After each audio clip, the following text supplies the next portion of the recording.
Жазғы демалыс кезінде балалардың уақытын тиімді ұйымдастырып, оларды салауатты өмір салтына баулу мақсатында спорттық сауықтыру бағдарламалары өткізілді. Спорт кешенінің нұсқаушылары ұйымдастырған белсенді демалыс барысында балалар футбол, волейбол, эстафеталық жарыстар, ұлттық ойындар мен дене шынықтыру жаттығуларына қатысып, өзара бақ сынады. Олар спорт арқылы ептілігін шыңдап, белсенді уақыт өткізді. Бағдарламаның басты мақсаты жасөспірімдердің жазғы демалысын мазмұнды өткізу мүмкіндігін жасап, спортқа қызығушылығын арттыру, ұжыммен жұмыс істеу дағдарысын қалыптастыру және достық қарым-қатынасты нығайту болды. Мұндай бастамалар балалардың денсаулығын нығайтып қана қоймай, бос уақытын пайдалы өткізуіне және спортпен тұрақты айналысуға деген ынтасының артуына ықпал етеді.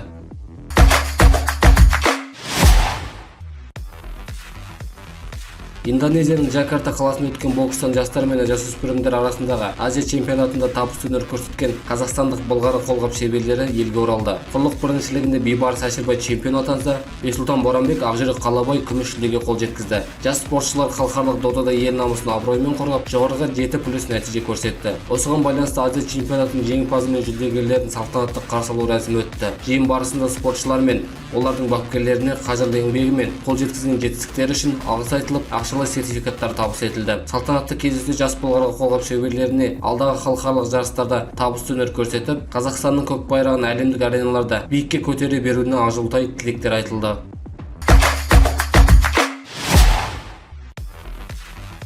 Көркем гимнастикадан Бразилияның Рио-де-Жанейро қаласында өтетін әлем чемпионатына қатысатын Қазақстан құрамасының құрамы белгілі болды. Жекелей сында ел намысын Ақмарал Еркешева мен Айбота Ертайқызы қорғайды. Екі спортшы да биылғы маусымда халықаралық жарыстарда тұрақты нәтиже көрсетіп келеді. Топтық жаттығулар бағдарламасында Қазақстан құрамасының сапында Әзира Нұрмағамбетова, Әзире Кеңес, Кристина Чепуская, Аида Хакимжанова мен Жасмин Жүнісбаева және Мадина Мырзабай өнер көрсетеді. Әлем чемпионаты 20-24 тамыз аралығында Рио-де-Жанейрода өтеді. Аталған жарыста гимнасттар жекелей және топтық бағдарламалар бойынша жүлделерді сарапқа салады.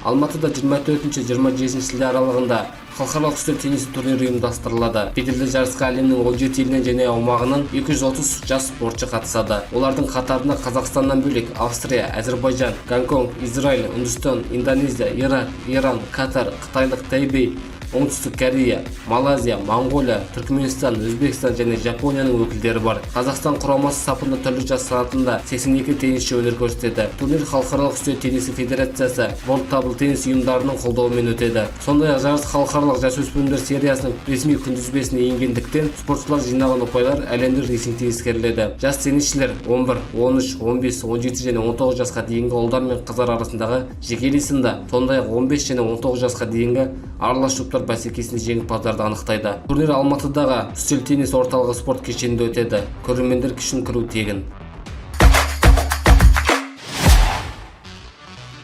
Футболдан әлем чемпионы атанған Испания құрамасы елге оралғанда Мадрид көшелеріне 1,8 миллионнан астам жанкүйер жиналды. Әлем біріншілігінің жеңімпаздары әуелі Испания королі Торчи Филиппен және елдің премьер-министрі Педро Санчеспен кездесті. Одан кейін команда ашық автобуспен Мадридтің орталық көшелерін аралап, жанкүйерлермен бірге тарихи жеңісті атап өтті. Мерекелік шеру қаланың басты алаңдарының бірі Сибелес алаңында қорытындыланды. Таңнан бастап жиналған мыңдаған жанкүйер әлем чемпиондарын ыстық ықыласпен қарсы алып, мемлекеттік туларын желбіретіп, жеңісті бірге тойлады. Еске салайық, Испания құрамасы Америка құрама штаттарында өткен әлем чемпионатының финалында Аргентинаны қосымша уақытта 1-0 есебімен жеңіп, өз тарихындағы екінші әлем чемпионы атағын жеңіп алды.